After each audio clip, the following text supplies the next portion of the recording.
In this video, we will demonstrate how to fix the use of unassigned local variable in C#.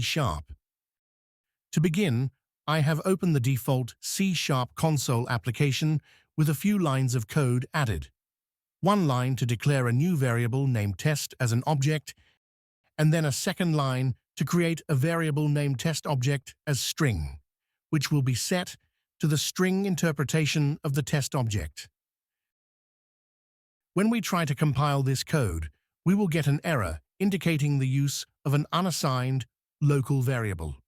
What is this error? In C#, all variables must be assigned before being used. However, when you create an object, like we do in line number 5, you are simply declaring the variable and not assigning anything to it. It is kind of like getting an empty bucket and putting the label test on it, but not putting anything into it.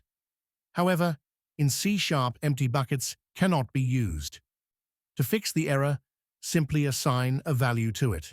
In this case, the default value of the object type is null.